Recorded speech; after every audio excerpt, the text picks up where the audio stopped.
I welcome you all in my class. So today's chapter is chapter number 15, and this is from class 9, and the chapter name is improvement in food resources. अब हम ये यहाँ पे जानते हैं कि food resources हैं क्या, कहाँ से आएंगे, ये जो फूड के रिसोर्सेज हैं वो कहाँ से आएंगे और ये फूड रिसोर्सेज में क्या क्या आएगा। तो जनरली फूड जो मिलता है हमें प्लांट और एनिमल से मिलता है। तो प्लांट और एनिमल सोर्स होते हैं। तो प्लांट जब हम लार्ज एरिया में लगाते हैं for getting more what produce, so that is called agriculture. तो ये जो फूड रिसोर्सेज आएगा उसमें आएगा agriculture. And second will come what animal husbandry. जब हम लार्ज स्केल पे एनिमल को क्या करते हैं, केयर करते हैं, उसको अच्छे से रखते हैं, उसका ध्यान रखते हैं, उसको प्रॉपर फूड देते हैं, then everything we shelter provide करते हैं, घर प्रोवाइड करते हैं। तो ये सब आते हैं एनिमल हस्बेंड्री में।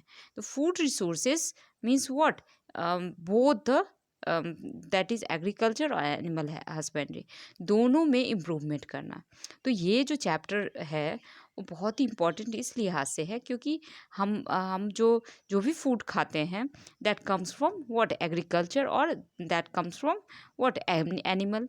तो इनका इम्प्रूवमेंट होगा तो सभी को जो है खाना अच्छे से मिल पाएगा। और अगर अच्छे से मैनेजमेंट नहीं होगा तो फिर बहुत सारे लोग भूखे ही रह जाएंगे।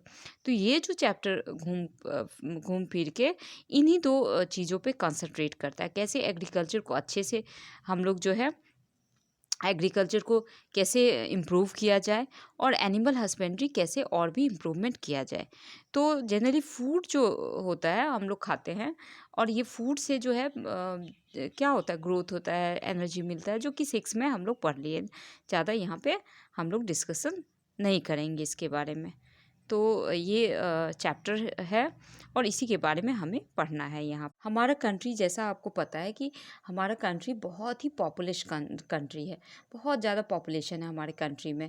तो इतने बड़े पॉपुलेशन को खिलाने के लिए इन फूड रिसोर्सेज का जो है इम्प्रूवमेंट ज़रूरी है। अगर नहीं इम्प्रूवमेंट होगा तो क्या होगा कि हम लोग जो है इनको खिला नहीं सकते। हम बहुत सारे लोग जो है हंगर से मरेंगे, भूख से मरने वाले हैं। तो इसके लिए बहुत सारे स्टेप लिए गए। तो दो जो है रिवोल्यूशन आया हमारे कंट्री के अंदर। एक था ग्रीन रेवोल्यूशन जो ग्रेन के लिए आया और दूसरा था वाइट रिवोल्यूशन जो कि मिल्क के क्षेत्र में आया।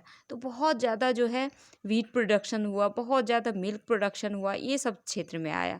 और ये सारे चीज़ें जो हैं एग्रीकल्चर में, ये जो फूड रिसोर्सेज के इम्प्रूवमेंट में जो फूड प्रोडक्शन का जो फूड रिसोर्सेज का जो इम्प्रूवमेंट हुआ, तो इसके अंदर ये सारी चीज़ें आई, green revolution then white revolution.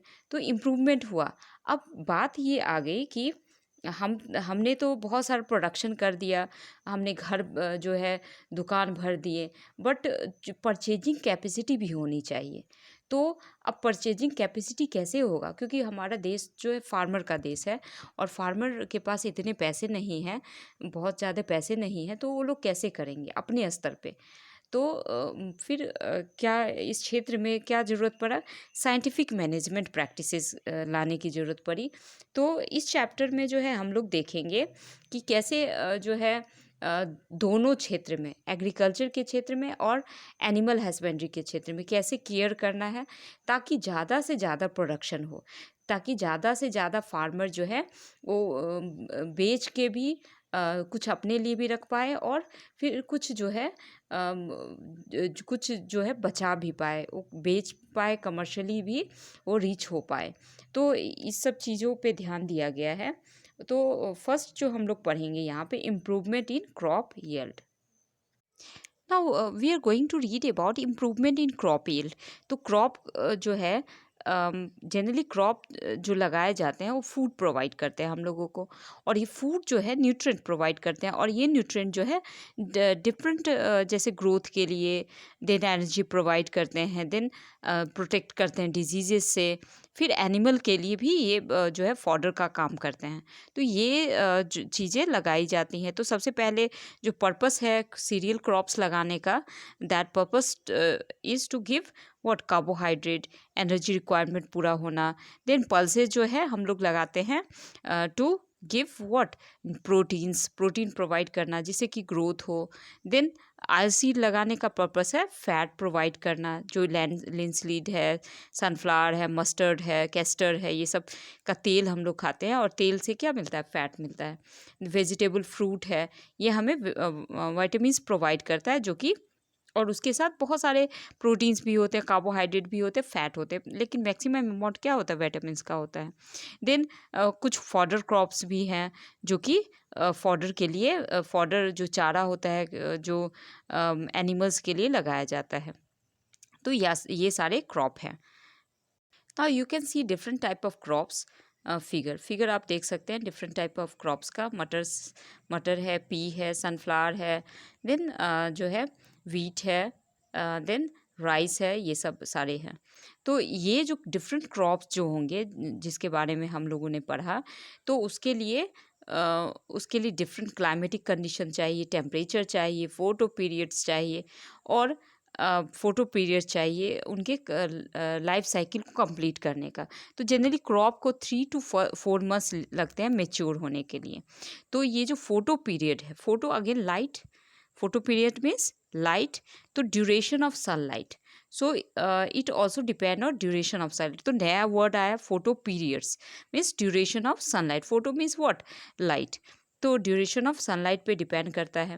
जैसे growth of plant and flowering जो डिपेंड करता है वो सनलाइट पे डिपेंड करता है। आप जो सनफ्लावर देखे होंगे, तो जैसे सन जो है डूब जाता है तो उसके बाद जो है वो जिधर जिधर मूवमेंट शो करता है उधर उधर इसका मूवमेंट होता है ना। कुछ क्रॉप जो है जैसा कि आप लोग जानते होंगे कि कुछ क्रॉप को खरीफ क्रॉप कहा जाता है और कुछ क्रॉप को रबी क्रॉप कहा जाता है, क्योंकि ये खरीफ सीजन में ग्रो करते हैं फ्रॉम जून टू जो है October. Means what, June to October that is month of kharif season. और ये June to October that is rainy season. ये कैसा सीज़न होता है, रेनी सीजन होता है। तो उस रेनी सीजन में कैसे क्रॉप लगाए जाते होंगे, उगाए जाते होंगे, that require lot of water का रिक्वायरमेंट होता है, वैसे क्रॉप लगाए जाते हैं। उसके बाद जो विंटर सीजन का क्रॉप होता है that is called rabi season, rabi crop, and the season is called rabi season. तो ये जो है नवंबर टू अप्रैल होता है। तो अक्टूबर तो हो गया आपका खरीफ। देन अक्टूबर के बाद नवंबर से स्टार्ट होता है रबी सीज़न जो कि अप्रैल तक चलता है। फिर अप्रैल, देन मई, कहीं कहीं जो है मार्च तक लिखा रहता है, ओके, और कहीं कहीं अप्रैल तक इस सीज़न का लिखा रहता है। तो you have to follow NCERT. तो कुछ मंथ जो बीच में बच जाते हैं वो जो सीज़न होता है दैट इज़ कॉल्ड जायद सीज़न। तो क्रॉप जो लगाए जाएंगे दैट इज़ कॉल्ड जायद क्रॉप, और उसमें फ्रूट वेजिटेबल्स का सीज़न होता है जनरली। तो ये सब सारे चीज़ें हैं। तो यू हैव टू रिमेंबर, ये बहुत इंपॉर्टेंट है। जो खरीफ और रबी क्रॉप के जो भी क्रॉप है आपको रिमेंबर करने हैं, याद करने हैं। तो कभी कभी यहीं से एग्जाम्पल उठा के ले लिया जाता है। जैसे पैडी है, सोयाबीन है, पिजन पी है, मेज़ है, कॉटन है, ग्रीन ग्राम है, ब्लैक ग्राम है। तो ये सारी चीज़ें जो खरीफ सीज़न में लगाई जाती हैं। बाकी विंटर सीज़न की क्रॉप आप जब भी विंटर सीज़न को याद करो कि उस सीज़न में हमें क्या मिलता है, जो भी मस्टर्ड का जो मस्टर्ड साग मिलता है, जो भी सरसों का साग मिलता है, मटर मिलता है, तो ये सारी की कैसे सीज़न की क्रॉप हैं, ये रबी सीज़न की क्रॉप हैं and they are called rabi crop. तो इंडिया में जो फूड ग्रेन का जो प्रोडक्शन जो है 1952 से लेके 2010 तक 4 टाइम्स बढ़ गया है, जबकि उसका एरिया जो है 25% इंक्रीज़ हुआ कल्टिवेटेड लैंड में। तो आखिर ऐसा कैसे हो गया, कैसे ये मिरेकल हो गया? तो ये सोचने की बात है। तो ये मिरेकल नहीं है, यहाँ पे वर्क किया गया है, और ये वर्क जो है एक स्टेज में नहीं, 2 स्टेज में नहीं, 3-3 स्टेज में किया जाता है। कि पहले कैसे सीड को सेलेक्ट करना है, सीड कैसे लाएं जिससे कि अच्छे से अच्छा क्रॉप मिले, अच्छा प्रोडक्शन मिले, अच्छा वैरायटी मिले। तो first stage is choice of seeds for planting. Then जब सीड जो है वो सीडलिंग में बदल जाता है, फिर क्रॉप बन जाता है, छोटा सा पौधा डेवलप हो गया, तो उनको कैसे नर्चर किया जाए और उस टाइम जो है कितना जो है जो भी न्यूट्रिएंट है, nutrient in the form of fertiliser, manure add किया जाए जिससे कि वो अच्छे से डेवलप कर पाए और बहुत ज़्यादा क्रॉप जो है प्रोडक्शन हमें मिले क्रॉप का, तो उस पर ध्यान दिया जाता है। तो सेकेंड स्टेज ये हो गया। और थर्ड स्टेज जो होता है हार्वेस्टिंग और जो मेच्योरिंग के टाइम में जो उनका लॉस नहीं हो, क्रॉप का जो मेच्योरेशन के टाइम में या हार्वेस्टिंग के टाइम में क्रॉप का लॉस नहीं हो, तो क्रॉप लॉस से बचाने के लिए थर्ड स्टेज पे काम किया जाता है। तो ये सारे 3 स्टेजेस हैं जिस पे काम करके इतना फूड ग्रेन का 4 टाइम प्रोडक्शन बढ़ाया गया है। तो हम बारी बारी से हम लोग देखेंगे और ये 3 जो स्टेजेस हैं वो 3 नाम से जाने जाते हैं। First is crop variety improvement, second is crop production improvement and third is crop protection management। तो 2 इम्प्रूवमेंट है, एक मैनेजमेंट है। तो ये आपको ध्यान में, और तीनों में क्रॉप है, एक में crop variety improvement, crop production improvement and crop protection management. तो सबसे पहले हम लोग पढ़ेंगे क्रॉप वेराइटी इम्प्रूवमेंट के बारे में। Now crop variety improvement. तो ये जो अप्रोच है क्रॉप वेराइटी इम्प्रूवमेंट का, तो वेराइटी कैसे इम्प्रूव करेंगे? तो कि वेराइटी जो है इम्प्रूव करने का एक ही तरीका है कि हम ऐसे ब्रीड को सेलेक्ट करें, ऐसे सीड के क्वालिटी को सेलेक्ट करें जो कि डिजीज़ रेसिस्टेंस हो, उसमें जो है कीड़े नहीं लग पाए, उसके बाद बीमारी नहीं हो पाए, उसके बाद फर्टिलाइज़र डालने पे वो अच्छे जो है ज़्यादा प्रोडक्शन करे। तो ऐसे वैरायटी हमको चूज़ करने हैं। अब क्रॉप में डिज़ायर कैरेक्टरिस्टिक लाने के लिए कि अब ऐसे वैरायटी तो मिलेंगे नहीं, तो उसमें डिज़ायर कैरेक्टरिस्टिक लाने के लिए हमें क्या करना पड़ता है? हाइब्रिडाइजेशन करवाना पड़ता है। हाइब्रिडाइजेशन का मतलब होता है, जैसे आजकल आप देखते होंगे कि हाइब्रिड सीड लिखा रहता है पैकेट पे, सीड के पैकेट पे लिखा रहता है। तो हाइब्रिड सीड है क्या? तो ये और हाइब्रिडाइजेशन होता क्या है? तो सपोज़ कीजिए कि 2 क्रॉप है जो एक क्रॉप जो है, जैसे एक क्रॉप जो है उसका जैसे कोई भी सीड हम लोग लेते हैं, वीट का सीड लेते हैं। तो वीट का सीड जो होगा, वीट का सीड जो है वो ज़्यादा बड़ा है, ओके? उसका जो है और उसका ज़्यादा बड़ा है साइज़ जो है उसका सीड का, और डिजीज़ और दूसरा जो वैरायटी है उसका जो वो जो क्रॉप है वीट का, वो क्या है? वो रेसिस्टेंस है डिजीज़ से, ओके? तो दोनों को क्या करवाया जाता है? क्रॉस करवाया जाता है।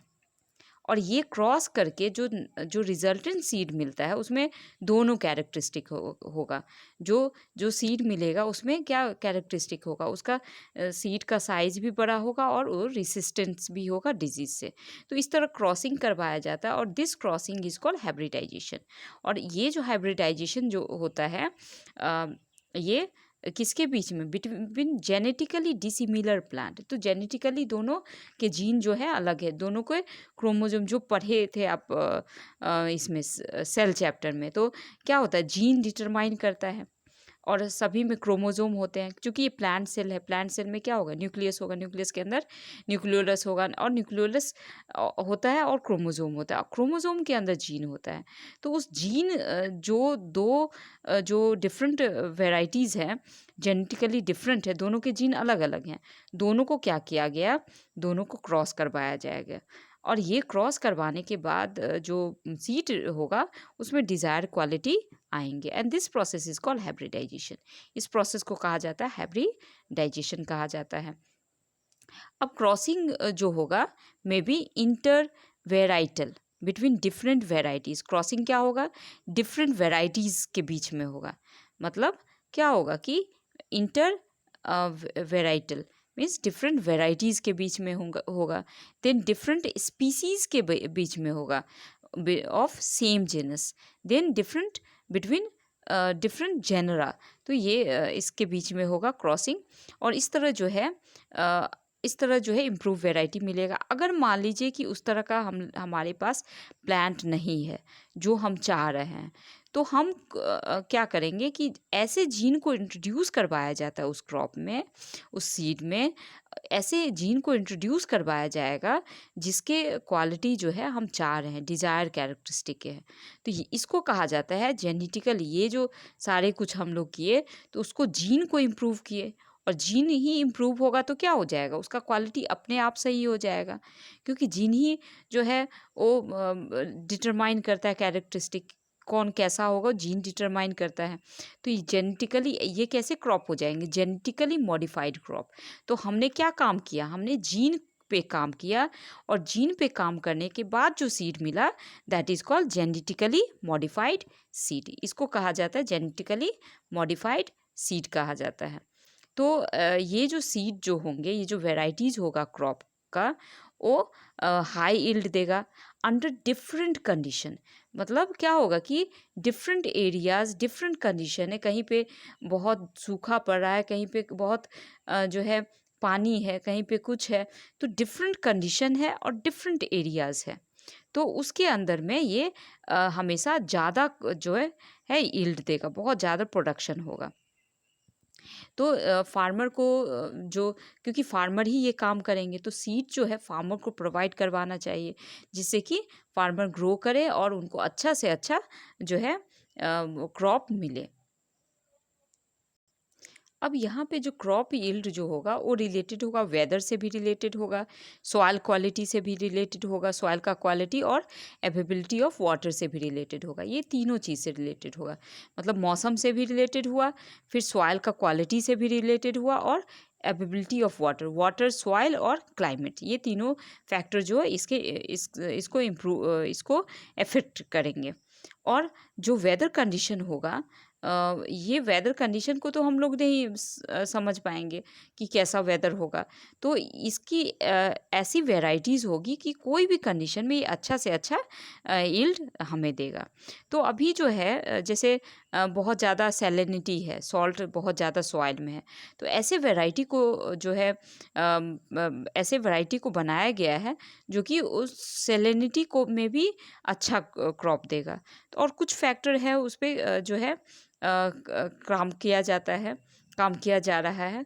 क्या-क्या है ये फैक्टर जिससे जो है ज़्यादा से ज़्यादा जो है क्रॉप हमें मिलेगा, और वैरायटी जो है ज़्यादा से ज़्यादा अच्छे वैरायटी के क्रॉप हमें मिलेंगे। तो उसके लिए क्या-क्या फैक्टर है जिस पे जो है काम किया जा रहा है। तो पहला है हायर यील्ड।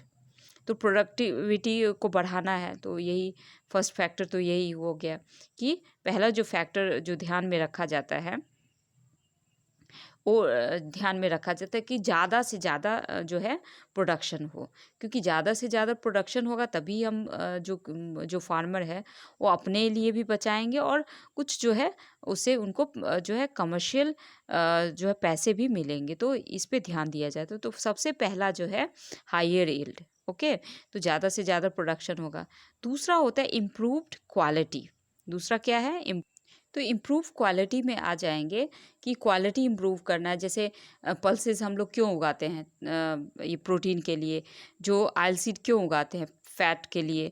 देन जो भी फ्रूट है, वेजिटेबल्स, उसका प्रिजर्वेशन क्वालिटी इम्प्रूव होना चाहिए, तभी वो ज़्यादा से, क्योंकि फ्रूट और वेजिटेबल्स जो होगा ज़्यादा लंबा टाइम तक रखना है, तो उसका प्रिजर्वेशन क्वालिटी इम्प्रूव होना है, तभी वो ज़्यादा लंबा टाइम तक रह सकता है। नहीं तो क्या होगा कि अगर ऐसा वैरायटी है कि तुरंत जो है रखे 2-3 दिन चला फिर वो सड़ गया, तो इसमें क्या क्वालिटी लाना है प्रिजर्वेशन का, कि ज़्यादा लंबा टाइम तक फ्रूट वेजिटेबल्स ख़राब नहीं हो। तो इस पे ध्यान दिया जा रहा है।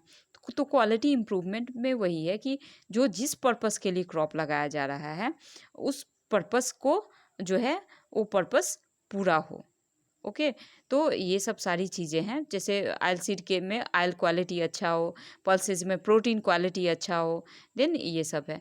फिर बायोटिक एबायोटिक रेसिस्टेंस होना चाहिए। Biotic means what, micro organism हो गया, पेस्ट हो गया, देन इंसेक्ट हो गया। तो ये सबसे जो इंसेक्ट, सबसे इंसेक्ट क्या होगा कि वो जो है डिजीज़ फैलाएंगे, और ये डिजीज़ जो है क्या करेगा, ये डिजीज़ जैसे ही हो जाएगा तो फिर प्रोडक्शन नहीं होगा, क्रॉप का प्रोडक्शन नहीं होगा। जो जिस पर्पस के लिए हम लोग लगा रहे हैं, कोई भी प्लांट में अगर डिजीज़ हो जाता है तो फिर उसमें कुछ भी नहीं होगा। तो सारा हमारा जो है किया कराया सारा कुछ ख़त्म हो जाएगा। हमने अच्छे सीड लिए, तो कुछ भी नहीं हो सकता है क्योंकि डिजीज़ हो गया है। तो डिजीज़ किससे होगा? इंसेक्ट से होगा, नेमाटोड से होगा। That is biotic factor. Biotic means what? Bio means living thing. तो इससे हो रहा है तो ये इंसेक्ट और नेमाटोड सब आएंगे। तो उससे रेसिस्टेंस होना है, मतलब ऐसा वैरायटी हम सीड का बनाए जिससे कि वो जो भी इंसेक्ट है, नेमाटोड, उसका कोई असर नहीं हो पाए, वो उसको ख़राब नहीं कर पाए। दूसरा है कि जो abiotic resistance. Abiotic means non living. Non living में आ जाएंगे जो भी फैक्टर हैं, जैसे सॉइल में जो है बहुत सारा नमक है, सैलिनिटी ज़्यादा है, फिर वाटर लॉगिंग है, देन हीट है, बहुत गर्मी है, देन कोल्ड है, बहुत ठंड है कहीं पे, फ्रॉस्ट है, ओके, और ड्रॉट है, सूखा है। तो उस सब कंडीशन में भी ये क्रॉप अच्छे से ग्रो करे, ये रेसिस्टेंस हो उस सब चीज़ों से, उनसे उससे कोई प्रभाव नहीं पड़े, तो ऐसे वैरायटी को इम्प्रूव करना है। नाउ नेक्स्ट इज, अब उसके बाद है चेंज इन मैचुरेशन ड्यूरेशन। देनी जनरली क्या होता है, 3-4 मंथ्स होता है क्रॉप को मेच्योर करने में लगते हैं। तो अगर हम मैचुरेशन ड्यूरेशन को कम कर दे, 3-4 मंथ है तो उसको 2 महीने कर दे, तो अब 1 महीना तो बच जाएगा, उसमें तो हम दूसरा वेराइटी लगा सकते हैं, क्रॉप लगा सकते हैं। तो इससे क्या मिलेगा कि हमें फ़ायदा मिलेगा। और बहुत सारे क्रॉप एक ही, अगर ड्यूरेशन किसी क्रॉप का हम डिक्रीज़ कर दे तो बहुत सारा क्रॉप हम जो है 3-4 महीने हमें वेट करने पड़ते थे एक क्रॉप के लिए, तो हम 3-4 मंथ में 2 क्रॉप लगा सकते हैं। इससे हमारा ज़्यादा से ज़्यादा फ़ायदा भी होगा। तो शॉर्ट ड्यूरेशन होने से बहुत सारे क्रॉप हम लगा सकते हैं और बहुत ज़्यादा फ़ायदा होगा। किसके लिए? ये किसान के लिए। ये कॉस्ट को भी रिड्यूस करेंगे, जो क्रॉप प्रोडक्शन में जो कॉस्ट जो पैसा लगता है उसको भी रिड्यूस करेंगे और ज़्यादा से ज़्यादा फ़ायदा पहुँचाएँगे। उसके बाद है वाइडर एडेप्टेबिलिटी। तो now let us know about wider adaptability. तो वाइडर एडेप्टेबिलिटी का मीनिंग होगा कि सभी जगह कोई भी डिफरेंट क्लाइमेटिक कंडीशन में ये क्रॉप जो है वो उसका ग्रोथ पे कोई असर नहीं होना चाहिए डिफरेंट क्लाइमेटिक कंडीशन की वजह से। तो this is wider environment, wider adaptability. कोई भी इन्वायरमेंट कंडीशन में उसका ग्रोथ जो है अच्छा होना चाहिए। Now next is desirable agronomic characteristic. तो उसमें जो प्लांट में डिज़ायर कैरेक्टरिस्टिक होना चाहिए, जैसे फॉडर क्रॉप जो है उसमें हम लोग क्या डिज़ायर्ड चीज़ चाहते हैं कि उसमें ज़्यादा से ज़्यादा क्या रहे, उसमें ज़्यादा से ज़्यादा प्लांट जो है बड़ा रहे, उसके बाद लंबा हो और उसमें ब्रांचिंग नहीं हो, ओके। तो ये सारी चीज़ें हैं। और हम लोग ड्राफ्टनेस चाहते हैं, जो सीरियल्स होता है तो उसमें तो हमें दाने का ज़रूरत होता है, सीड का ज़रूरत होता है। तो पूरे प्लांट अगर उसका जो प्लांट जो होगा वो छोटा होगा और दाने जो है उसमें काफ़ी अच्छे होंगे, बट जो पूरा प्लांट है वो छोटा होना चाहिए ताकि वो कम न्यूट्रिएंट ले और ज़्यादा प्रोडक्शन करे, ज़्यादा इरिगेशन, कम से कम इरिगेशन पानी का कम पानी का ज़रूरत पड़े। तो ये सारी डिज़ायर इकोनॉमिकल कैरेक्टरिस्टिक है। Now crop production and management. तो क्या क्या क्रॉप प्रोडक्शन और मैनेजमेंट, कैसे क्रॉप अब जो है ना हमने डिज़ायर सीड लगा दिया है, अब उसमें क्या होगा कि प्लांट होगा, तो प्लांट को और भी क्या करे जिससे कि वो ज़्यादा से ज़्यादा प्रोडक्शन करे। तो ये सब चीज़ हम लोग देखने वाले हैं।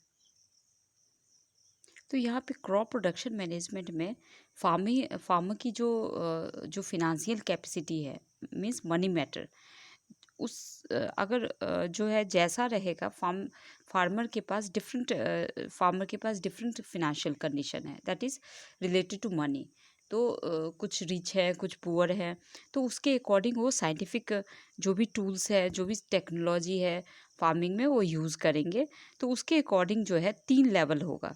नो कॉस्ट प्रोडक्शन, कोई भी कुछ भी लागत नहीं, जैसे ही उगाया उसके बाद उसमें ना कुछ कुछ भी हमने यूज़ नहीं किया, तो that is no cost production. फिर लो कॉस्ट, थोड़ा सा पैसा लगाया हमने खेती में। फिर हाई कॉस्ट, तो बहुत सारा पैसा लगाया। तो ये सारी चीज़ें इसमें आती हैं। अब और भी हम लोग देखते हैं क्या क्या और भी चीज़ें इसमें आती हैं। जो मेन चीज़ें हैं, ये तो थोड़ा सुपरफिशियल था। तो फार्मर को क्या करना चाहिए कि हायर से हायर प्रोडक्शन हो, तो उसके लिए यहाँ से शुरू होता है nutrient management. First is nutrient management. Now nutrient requirement. तो न्यूट्रिएंट रिक्वायरमेंट में जनरली जो 3 न्यूट्रिएंट होते हैं वो एयर और वाटर से मिलता है। एयर जो कार्बन डाइऑक्साइड है, तो कार्बन डाइऑक्साइड फोटोसिंथेसिस के टाइम में लेते हैं, तो कार्बन ऑक्सीजन वहाँ से मिल गया। वाटर से मिला वो H2O, तो हाइड्रोजन ऑक्सीजन वहाँ से मिल गया। देन जो 13 न्यूट्रिएंट होते हैं, 13 न्यूट्रिएंट इनको सॉइल से मिलता है। कितने न्यूट्रिएंट? 13 न्यूट्रिएंट। और 13 न्यूट्रिएंट में से कुछ न्यूट्रिएंट जो होते हैं माइक्रो न्यूट्रिएंट होते हैं और कुछ मैक्रो न्यूट्रिएंट होते हैं। तो micro means required in low amount और macro means required in high amount. Plant को ज़्यादा अमाउंट में चाहिए। तो सबसे पहले हम लोग मैक्रो न्यूट्रिएंट देख लेते हैं। तो ये है मैक्रो न्यूट्रिएंट, तो जिसमें N nitrogen, phosphorus, potassium, then calcium, magnesium, sulphur, ये आ रहे हैं। तो 6 जो है मैक्रो न्यूट्रिएंट है। देन माइक्रो न्यूट्रिएंट, तो माइक्रो न्यूट्रिएंट जो होंगे आपका आयरन माइक्रो में आ जाएंगे। Iron, manganese, boron, then zinc, copper, zinc हो जाएगा, copper, then molybdenum and chlorine. ये सारी चीज़ें इसमें आएंगी माइक्रो न्यूट्रिएंट में। और ये जब प्लांट को नहीं मिलेगा और ये सॉइल में नहीं होगा तो क्या होगा? डिफिशियंसी होगा। डिफिशियंसी की वजह से, जैसे हम लोग के बॉडी में न्यूट्रिएंट का डिफिशियंसी हो जाता है तो हम लोग बीमार पड़ जाते हैं। हमारे जो बच्चे हैं जिनको न्यूट्रिएंट नहीं मिलता है तो ग्रोथ नहीं हो पाता है। तो उसी तरह इनमें भी क्या होगा कि सारे सिस्टम जो है डिस्टर्ब हो जाएगा और जो यील्ड होगा, जो प्रोडक्शन होगा वो मिनिमम हो जाएगा। तो इस न्यूट्रिएंट को सप्लाई करने की या तो सॉइल से मिलेगा, लेकिन सॉइल में कभी कभी जो है सारे सॉइल में सारे न्यूट्रिएंट नहीं मिलते, तो उसके लिए हम एक्स्ट्रा चीज़ें बाहर से हम लोग ऐड करते हैं। तो फर्स्ट इज़ मैन्योर। मैन्योर जो होता है, जैसा कि हमने 6 क्लास में देखा था गार्बेज को कैसे वर्मी कंपोस्टिंग किया गया और फिर हमें जो है क्या मिला था, जो कंपोस्ट मिला था, दैट इज़ मैन्योर। फिर 8 में भी आपने देखा कि जो मिला था जो मैन्योर और फर्टिलाइज़र के बारे में, तो यहाँ भी हम लोग मैन्योर फर्टिलाइज़र के बारे में पढ़। मैन्योर जनरली क्या होता है कि एनिमल एक्सक्रीटा और प्लांट वेस्ट के डिकम्पोजिशन से बनता है। जैसा कि गार्बेज जो चैप्टर था, जो garbage in and out 6 class में देखा था कि गार्बेज से बन रहा था, तो ये क्या है? मैन्योर है। अब ये मैन्योर जो होगा वो organic, rich in organic matter होगा, सॉइल न्यूट्रिएंट को बढ़ाएगा और ये सारी टेक्सचर्स, सॉइल का टेक्सचर को ठीक करेगा, सॉइल का वाटर होल्डिंग कैपेसिटी को ठीक करेगा, सॉइल में ज़्यादा से ज़्यादा वाटर जो है पहुँचे उसको ठीक करेगा। तो ये सारी चीज़ों को ठीक करने के बाद क्या होगा? अपने आप जो भी प्लांट हम लोग लगाएंगे वो अच्छे से ग्रो करेगा। तो जो भी क्लेई सॉइल है, क्लेई सॉइल में ज़्यादा वाटर लॉगिंग का प्रॉब्लम होता है, तो इसको ये मैन्योर ऐड करने के बाद वाटर लॉगिंग का प्रॉब्लम नहीं होगा, क्योंकि वो जो है ड्रेनेज प्रोवाइड करेगा। उसके बाद जो भी सैंडी सॉइल में है तो उसका वाटर होल्डिंग कैपेसिटी कम होता है, उसको इंक्रीज़ करेगा। तो ये सारी चीज़ें ये ठीक करेगा।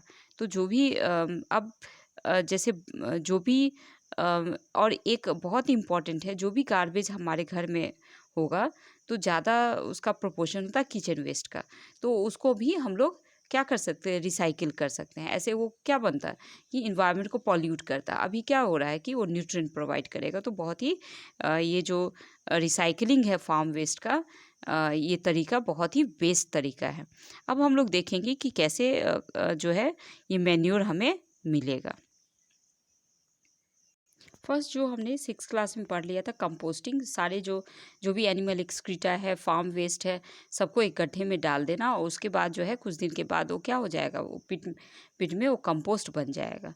उसके बाद जो भी जैसे जैसे उसमें अगर हम अर्थवॉर्म डाल देते हैं तो क्या हो जाता है, वो वर्मी कंपोस्ट हो जाता है। तो इसका यूज़ अगर हम लोग फार्मिंग में करेंगे तो फिर बहुत ही अच्छा होगा। देन ग्रीन मैन्योर, अब ये ग्रीन मैन्योर तो पौधे को स्पेशली उगाया जाता है मैन्योर बनाने के लिए, और उसके बाद उसको प्लॉगिंग कर दिया जाता है, उसको जो है टर्निंग कर दिया जाता है, सॉइल के अंदर वो प्लांट चला जाता है और उसके बाद वो मैन्योर का काम करता है, सॉइल को प्रोवाइड करता है न्यूट्रिएंट। तो इसीलिए इसको कहा जाता है यहाँ पे जो प्लांट आएंगे दैट इज़ सनहम्प एंड ग्वार, तो ये सब का यूज़ किया जाएगा और इनका प्लॉगिंग करके फिर से इनका जो है कंपोस्ट, इनका जो मैन्योर बनाया जाएगा, that manure is called green manure. तो नेक्स्ट अब हम लोग पढ़ते हैं fertiliser. As you know fertiliser is made in factory, factory में बनाया जाता है फर्टिलाइज़र, और प्लांट को बहुत सारे न्यूट्रिएंट प्रोवाइड करता है। फर्टिलाइज़र जो है नाइट्रोजन, फॉस्फोरस, पोटेशियम, जिसकी बहुत ज़्यादा ज़रूरत होती है, उसको क्या करता है, इसको प्रोवाइड करता है और बहुत ही ज़्यादा हेल्दी ग्रोथ होता है।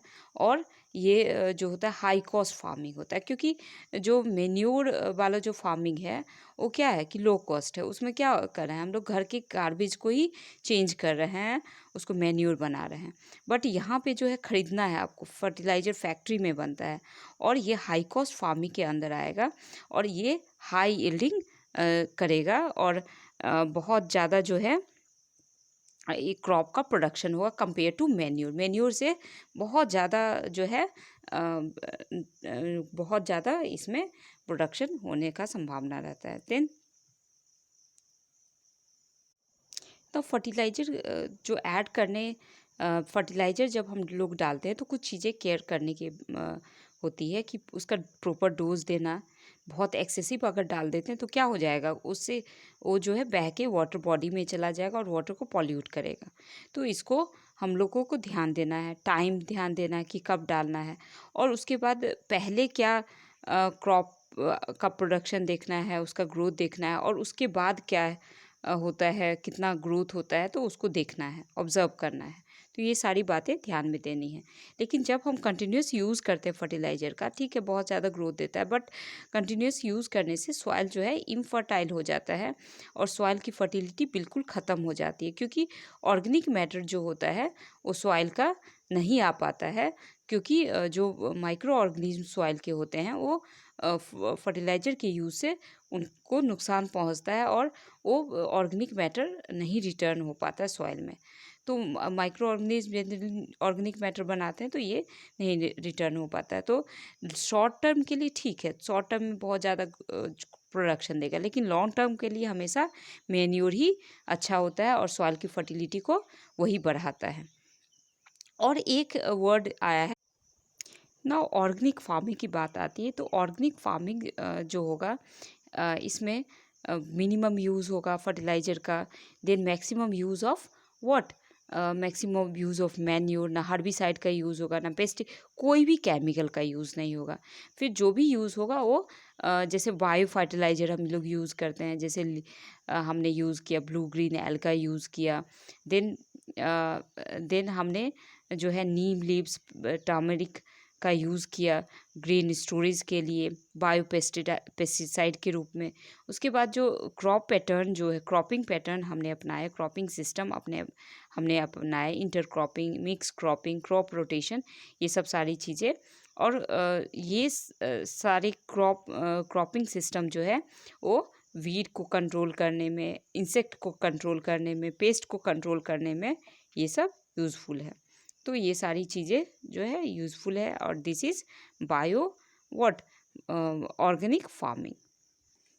नाउ इरिगेशन, इरिगेशन जो है बहुत इम्पॉर्टेंट पार्ट है, और इरिगेशन जो है डिफरेंट तरह से किया जाता है। जैसे कि वेल से, तो दो तरह के वेल्स होंगे, एक होगा डग वेल्स और ट्यूबवेल्स। एक क्या होगा, डग वेल्स होगा और दूसरा होगा ट्यूबवेल्स। तो you can see here dug wells जो कि क्या होता है कि परमानेंट वो वेल है, और ट्यूबवेल जो होता है जो कि वाटर बियरिंग जो स्ट्रेटा होता है, जो अंडरग्राउंड वाटर होता है, जहाँ पे अंडरग्राउंड वाटर को पंप के मदद से हम लोग निकालते हैं, बाहर निकालते हैं, तो दैट इज़ ट्यूबवेल। तो ये दो होंगे। कैनाल, कैनाल जनरली जो रिसीव करता है वाटर वो रिवर के वाटर से कैनाल बनाया जाता है और उस कैनाल को डिफरेंट ब्रांचेज में डिवाइड करके उसको खेतों तक पहुंचाया जाता है। तो ये हो गया कैनाल। दूसरे हो गए रिवर लिफ्ट सिस्टम।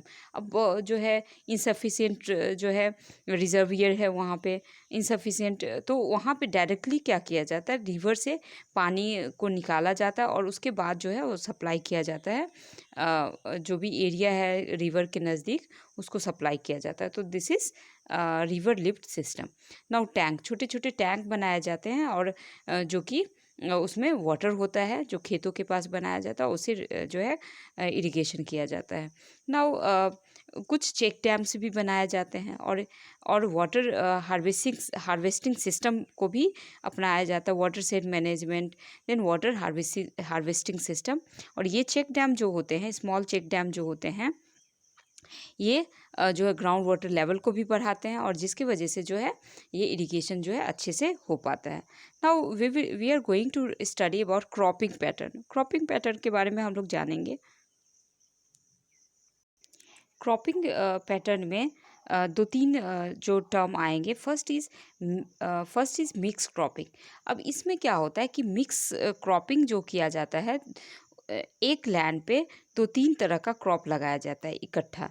तो जैसे वीट के साथ ग्राम लगा दिए, चने के साथ क्या लगा दिए, वीट लगा दिए, फिर जो वीट के साथ मस्टर्ड लगा दिए और ग्राउंडनट के साथ सनफ्लावर को लगा दिए।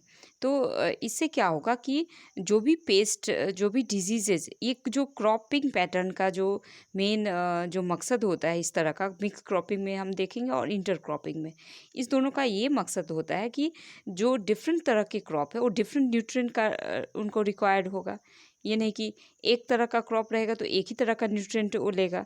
तो इससे क्या होगा कि दो डिफरेंट तरह के जो क्रॉप हैं वो डिफरेंट तरह के न्यूट्रिएंट को लेंगे और जिससे क्या होगा कि डिफरेंट तरह के न्यूट्रिएंट अगर वो लेते हैं तो उससे क्या होगा कि मैक्सिमम यूटिलाइजेशन होगा न्यूट्रिएंट का। फिर पेस्ट अगर हमला भी करते हैं तो पेस्ट जो होगा एक क्रॉप पे जो एक क्रॉप पे ही हमला करेंगे, दूसरा क्रॉप पे, क्योंकि कुछ पेस्ट होते हैं सर्टेन प्लांट को डिस्टर्ब करते हैं, उसमें डिजीज़ फैलाते हैं, तो दूसरे क्रॉप बच जाएगा हमारा। तो इट मीन्स व्हाट कि ये जो होगा क्रॉपिंग, ये जो मिक्स क्रॉपिंग होगा, इससे क्या होगा, मैक्सिमम जो है फार्मर को गेन होगा। ये नहीं होगा कि अगर पेस्ट आ गया, डिजीज़ फैल गया तो सारा क्रॉप बर्बाद हो जाएगा। तो कुछ क्रॉप जो है बचे रहेंगे या बचे रहेंगे और मैक्सिमम यूटिलाइजेशन होगा न्यूट्रिएंट का और मैक्सिमम जो है उनको क्रॉप मिलेगा। अगर मान लीजिए कि पेस्ट या कुछ भी प्रॉब्लम आ गया है फर्स्ट क्रॉप में तो सेकेंड क्रॉप तो रहेगा ही, तो उनको जो है जो भी उनका बहुत ज़्यादा लॉस नहीं होगा। दूसरी बातें हैं इंटर क्रॉपिंग की। तो इसमें हम पैटर्न जो है, इस तरह का पैटर्न हम लोग अपनाते हैं कि कुछ दूर जो है कुछ क्रॉप को लगा दिया, फिर कुछ दूर जो है दूसरे कॉलम में हमने दूसरे क्रॉप को लगा दिया। तो ये होता है जैसे सोयाबीन मेज़ का लगा दिया, देन बाजरा लोबिया का लगा दिया, ये सब सारी चीज़ें हम लोग लगाते हैं। तो जनरली मेनली जो ये हमने देखा मिक्स क्रॉपिंग में जो वीट और ग्राम, तो ग्राम कैसा पौधा है, किस पौधे के अंदर आता है, किस ग्रुप के अंदर आता है, लेग्यूमिनस प्लांट के अंदर आता है। तो ये जो लेग्यूमिनस प्लांट होते हैं उसके रूट नोड्यूल में क्या होता है, राइजोबियम होता है और ये राइजोबियम क्या करता है कि नाइट्रोजन को फिक्स करता है और फिक्स करके ये प्रोवाइड करता है न्यूट्रिएंट, ये फिक्स करेगा और ये क्या प्रोवाइड करेगा, न्यूट्रिएंट प्रोवाइड करेगा। तो ये नाइट्रोजन फिक्स करेगा और नाइट्रेट प्रोवाइड करेगा और नाइट्रेट क्या करेगा वो, क्योंकि नाइट्रोजन की कमी होती है प्लांट में, तो ये एक फर्टिलाइज़र का काम कर रहा है। तो इस तरह का ये भी एक फ़ायदा होता है। नेक्स्ट जो हम लोग पढ़ रहे हैं क्रॉप रोटेशन। जैसा कि आपने देखा क्रॉप रोटेशन, क्रॉप को रोटेट करके लगाना मीन्स व्हाट कि एक जो है डिफरेंट सीज़न में हमने एक ही पीस ऑफ लैंड का यूज़ किया और उसको हम लोग क्या करते हैं कि एक प्लानिंग करते हैं कि फर्स्ट जो है 2-3 मंथ्स के लिए ये क्रॉप लगाना, फिर दूसरा क्रॉप लगाते हैं, फिर तीसरा। तो ये प्लानिंग होती है और ये प्लानिंग जो डिसाइड किया जाता है वो मॉइस्चर अवेलेबिलिटी, कितना मॉइस्चर है, इरिगेशन फैसिलिटी, ये सब डिसाइड किया जाता है। तो ये जो होता है कि एक सीज़न में हमने एक क्रॉप लगाया, फिर दूसरे सीज़न में दूसरा क्रॉप लगाया, फिर नेक्स्ट सीज़न में तीसरा क्रॉप लगाया, तो एक प्लानिंग के तहत। तो इसको कहा जाता है crop rotation. So growing of a, ये इसका डेफिनेशन देख लीजिए। Growing of a different crop on a piece of land in a pre plan succession, this is called crop rotation. तो ये क्रॉप रोटेशन हो गया, और जिससे कि फार्मर को एक ही लैंड पे 2-3 क्रॉप, अच्छे क्रॉप मिल जाएंगे। Now crop protection management, crop को कैसे प्रोटेक्ट करना है। तो क्रॉप में दो तरह का प्रॉब्लम होता है, दो तरह के हमले होते हैं।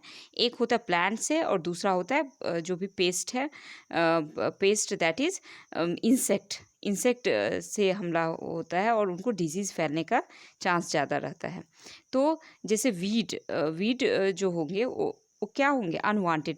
तो कुछ जैसे आपका हो गया पार्थेनियम, हो गया मोथा, हो गया देन जैंथियम, ये सारे वीड्स हैं जो कि क्यों ये जो है हटाना ज़रूरी होता है, क्योंकि ये जो भी स्पेस होगा वहाँ पे प्लांट को चाहिए सनलाइट, चाहिए वाटर, चाहिए। ये सारे में क्या करेगा, क्रॉप के साथ, मेन क्रॉप के साथ compete करेगा, और जिसके वजह से क्या होगा कि ये जो क्रॉप जो हमारे होंगे वो वीक हो जाएंगे। ये क्रॉप्स जो भी न्यूट्रिएंट हम लोग प्रोवाइड कर रहे हैं, जो भी मैन्योर फर्टिलाइज़र डाल रहे हैं, वो यूज़ नहीं कर पाएंगे सारे न्यूट्रिएंट, ये जो वीड्स है वो ले लेंगे। तो वीड को रिमूव करना ज़रूरी होता है एट अ अर्ली स्टेज, क्योंकि जैसे फ्लावरिंग आ जाएगा तो फिर वो फ्लावर से सीड बन के हम एक तरफ हटाएंगे, दूसरी तरफ ये उगता जाएगा। तो इस तरह जो है हम लोगों को हटाना ज़रूरी होता है। दूसरा होता है इंसेक्ट, जो पेस्ट होते हैं, तो वो हर एक तरह से क्या करते हैं, वो रूट कभी काट देते हैं, स्टेम काट देते हैं, उसके बाद लीव्स काट देते हैं। ये प्लांट का जो जूस होता है उसको भी चूस लेते हैं, और उसके बाद फ्रूट और जो भी स्टेम है उसमें भी ये जो है हार्म करते हैं। तो ये क्या होता है कि इसीलिए क्रॉप का जो भी हेल्थ है वो और अच्छा नहीं रहता, और अच्छे से वो ग्रोथ नहीं हो पाता, अच्छा प्रोडक्शन नहीं दे पाता है। तीसरा है डिजीज़। तो बहुत सारे प्लांट जैसे हम लोग को जो है माइक्रो ऑर्गेनिज्म के डिजीज़ से, माइक्रो ऑर्गेनिज्म हमारे बॉडी में डिजीज़ पैदा करता है, उसी तरह प्लांट में भी बहुत सारे माइक्रो ऑर्गेनिज्म डिजीज़ पैदा करते हैं। तो ये जनरली बैक्टीरिया, फंगस और वायरसेस से होंगे। तो ये जो होंगे ये सॉइल, वाटर, एयर के थ्रू फैलेंगे। तो इन सब से को कंट्रोल करना ज़रूरी है, और ये और इनको कंट्रोल करने का एक तरीका है केमिकल्स का यूज़ करना। तो पेस्ट को मारने के लिए पेस्टिसाइड, फंगस को मारने के लिए फंगीसाइड, देन हर्ब को मारने के लिए, घास वास वीड सबको मारने के लिए हर्बिसाइड। तो ये सारी चीज़ों का यूज़ हम लोग करेंगे। लेकिन क्या होगा कि अ, ये अ, ये जो केमिकल होंगे वो क्या हो जाएगा, एक्सेसिव केमिकल जो यूज़ होगा वो हेल्थ के लिए भी नहीं, हमारे हेल्थ के लिए भी नहीं अच्छा होगा, और इन्वायरमेंट को भी पोल्यूट करेगा, और जो भी एनिमल और प्लांट जो है उनके लिए ये हार्मफुल होगा। तो इसको कंट्रोल करने का एक है मैकेनिकल रिमूवल है, और बेड अच्छे से जो सीड बेड है, जो सीड को बोने के लिए जो हम खेत तैयार करते हैं, तो उसको अच्छे से प्रिपेयर करना, इंटरक्रॉपिंग का यूज़ करना, क्रॉप रोटेशन का यूज़ करना। तो ये सब जो है वीड कंट्रोल में हमें मदद करता है। तो और पेस्ट के लिए जो है रेसिस्टेंट वैरायटीज़ का यूज़ करना, जो जिसकी बातें हमने पहले शुरू में की कि ऐसे सीड लेने हैं जो कि पेस्ट से रेसिस्टेंट हो, उसका कोई प्रभाव ही नहीं पड़े। उसके बाद समर प्लॉगिंग क्या होता है कि खेत को प्लॉग करके समर में छोड़ दिया जाता है, जिससे क्या होगा कि जो भी वीड है, पेस्ट है, वो सब डिस्ट्रॉय हो जाएंगे। तो ये तरीके थे। अब नाउ स्टोरेज। तो स्टोरेज कैसे करना है, क्योंकि जो क्रॉप है वो क्या होता है कि और एक और चीज़ होता है कि वीड अगर हार्वेस्टिंग के बाद आ जाता है तो भी हार्मफुल होता है, क्योंकि बहुत सारे जो वीड होते हैं वो हार्मफुल होते हैं, क्योंकि जब वो होगा उस क्रॉप के साथ तो वो तो हार्वेस्टिंग के साथ भी आ जाएगा, तो जब फॉडर के रूप में यूज़ करेंगे तो भी हार्मफुल होगा, और वो हमारे बॉडी को हार्म करेगा। Now storage of grain. तो ग्रेन को स्टोरेज करने से पहले क्या करना पड़ेगा, उसको अच्छे से सुखाना पड़ेगा, क्योंकि उसमें क्या होता है कि बहुत सारा मॉइस्चर होता है हार्वेस्टिंग के बाद, तो उसको अच्छे से सुखाना है। तो जनरली जो फैक्टर होते हैं बायोटिक एबायोटिक फैक्टर जो है ये क्रॉप को अफेक्ट करते हैं। जैसे बायोटिक फैक्टर में जो भी लिविंग ऑर्गेनिज्म आ गए, इंसेक्ट, रोडेंट, चूहे आ गए, फंगी आ गए, माइट्स हो गया, बैक्टीरिया हो गया। एबायोटिक फैक्टर में जो होगा टेम्परेचर और मॉइस्चर। तो मॉइस्चर ज़्यादा होगा तो भी ख़राब होगा, जैसा आपने देखा होगा बरसात के दिन में ख़राब हो जाता है। तो मॉइस्चर और टेम्परेचर अगर ज़्यादा टेम्परेचर अगर नहीं होगा, उस प्लेस का ठंडा प्लेस होगा तो बहुत ज़्यादा टेम्परेचर होगा तो भी वो क्या हो जाएगा, टेम्परेचर की वजह से भी वो क्रॉप ख़राब हो सकता है। तो इससे क्या होगा कि लॉस होगा, उसका क्वालिटी ख़त्म होगा, उसका जर्मिनेशन का जर्मिनेट नहीं कर पाएगा और डिस्कलरिंग होगा, जिसके वजह से वो अच्छे से बिक नहीं पाएगा, अच्छे पैसे उससे नहीं मिल पाएंगे। तो इसके लिए क्या करना है कि प्रॉपर मैनेजमेंट करना है। और प्रॉपर मैनेजमेंट में सबसे पहले है उसको they include A strict cleaning of produce before storage. Storage से पहले उसको अच्छी तरह से धोना है, प्रॉपर ड्राइंग करना है, फिर उसको सन में अच्छे से सुखाना है। सुखाने के बाद उसको फिर शेड में सुखाना है, फिर फंगीसाइड और केमिकल का यूज़। हम लोग बायो पेस्टिसाइड का भी यूज़ कर सकते हैं। बायो पेस्टिसाइड जैसे नीम लिव्स, ये सब का यूज़ करेंगे तो क्या होगा कि अगर ये हमारे बॉडी में भी जाएगा तो हमारे बॉडी को जो है क्लीन ही करेगा। तो ये सारी चीज़ें थी। अब नेक्स्ट जो पोर्शन जो है एनिमल हस्बेंड्री हम लोग नेक्स्ट पार्ट में करेंगे। So thank you.